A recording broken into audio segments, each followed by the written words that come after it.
You are very critical of Western civilization. Would you say that you are an Islamic or Muslim supremacist? Yes, of course. Of course. Muslim supremacist, of course. Islamic supremacist, of course. And there's nothing wrong with that. There's not a thing wrong with that. You're a Western supremacist. You believe in the supremacy of your values. You believe in the supremacy of your belief system. You believe in the supremacy of your belief system so much that you want the whole world to follow it. You try to force the entire world to follow your belief system because you believe it's so right. You came up with the Universal Declaration of Human Rights. You took it upon yourself to decide what are the human rights for the entire human race. Well, all right, but I mean, That's supremacist. You believe that you have the authority, you have the right to decide what are the rights of human beings everywhere in the world forever. And your belief in your right to do that has been brutally manifest all around the world for centuries. Not for years, not for decades, for centuries. But the difference is that in Islam, to believe in the supremacy of Islam includes, one of the things that we believe in is that we don't have the right to compel you to follow our beliefs. But you don't have that. You absolutely believe that you have the right to compel others to follow your beliefs. And the entire 20th century, and forget that, the 19th century, and as long as anyone can remember, is testimony to the fact that you believe that you have every right in the world to force all of the people in the world to follow your belief system. That you have the right to impose that on people. And people all over the world, in Africa, in Latin America, in Asia, in the Middle East, everywhere in the world can testify. You absolutely believe that you have the right to compel people through force, through invasion, through occupation, through colonialism, through imperialism, through extremely coercive economic policies. But Muslims, we don't believe that we have the right to impose that. We believe lakum dinukum waliya din. To you your way, to us our way. To you your deen, to you your belief system, your way of life, your lifestyle, your approach to the world, and to us ours. That's part of our belief. So our supremacist nature about Islam includes the fact that we don't have a right to compel you to follow our way. We believe that our belief is superior. And we believe that anyone who follows that belief is following a superior belief system. And of course I fully believe that following Islam is the best way for any human being to live their life. And the perfect set of laws, the perfect set of ethics, the perfect set of morals for any individual to follow and for any state to follow. Being a Muslim supremacist isn't racial. Muslim isn't a race, it's not an ethnicity, it's a belief. And we absolutely believe in the perfection and superiority of what we believe in. We have absolute conviction about that, absolute commitment to that, certainty about that, yaqeen about that. But do you have that about yours? Do you have that conviction about yours? You're very busy trying to impose it all around the world, but when times get tough for you, your so-called enlightenment values go out the window, don't they? I mean, when there's too many diverse opinions in your society, then you start creating bureaus and departments in the government for combating so-called disinformation. Freedom of the press is out the window.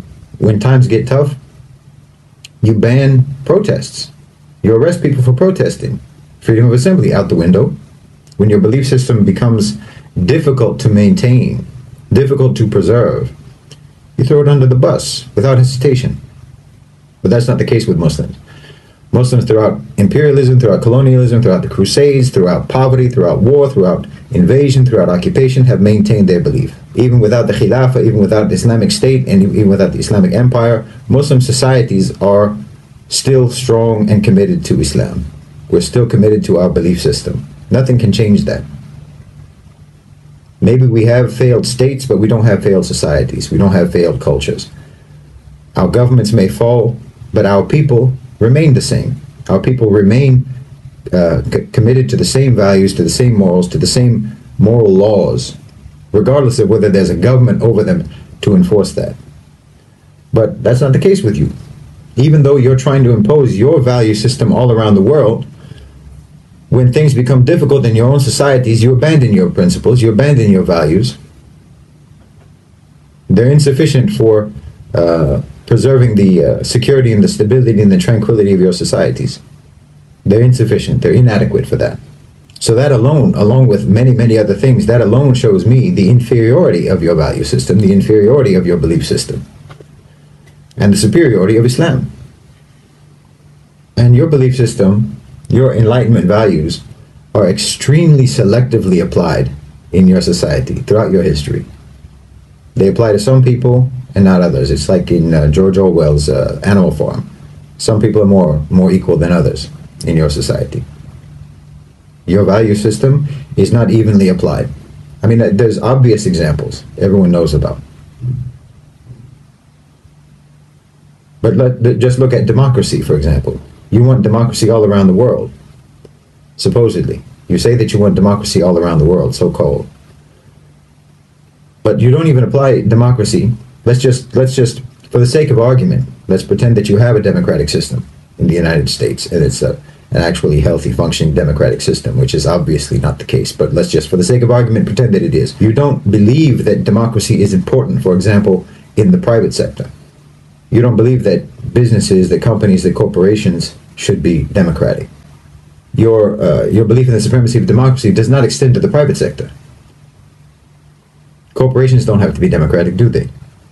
In fact, corporations are sacrosanct. It's sacrilegious to say that there should be any intervention in the private sector to make it actually accountable to the population, accountable to the public, accountable to the workers. And anyone who even talks about something like that, anyone who even suggests that companies and corporations should be democratic, will be persecuted. I mean, look at the struggle that organized labor had in the United States. Coal miners were literally bombed from the sky when they tried to organize and secure their rights and have some kind of democratic representation with the coal companies. When just now, when the railway workers were wanting to strike for better wages, for more humane working conditions, more rational and reasonable and fair workloads that would actually help to guarantee the safety of those trains, Joe Biden and the government prohibited them from striking. Where's the democracy? Because you don't mean the things that you say. You don't mean the values that you espouse. You don't mean it. If you meant it, then you would apply it across the board. You would apply it to everybody in all institutions and all dimensions of your society. It would be applied everywhere, but it's not. Democracy doesn't belong in the workplace. Democracy doesn't belong in the company, in the business, in the corporation. And no one's even supposed to suggest that it should. That's an inferior belief system. It's inadequate. It's inadequate for building a civilization, for building a cohesive society. Because look, the only group identity, the only sort of group identity that makes any sense at all, it's not racial, it's not ethnic, it's not nationalistic, not even based on language or shared culture or shared heritage. None of that makes any sense as a shared group identity. The only thing that makes sense is shared belief system. That's the only thing that makes sense as a group identity from which you can build cohesion and camaraderie and brotherhood and solidarity between people. Only belief system. You can have a certain skin color and have nothing whatsoever in common with other people who have that skin color.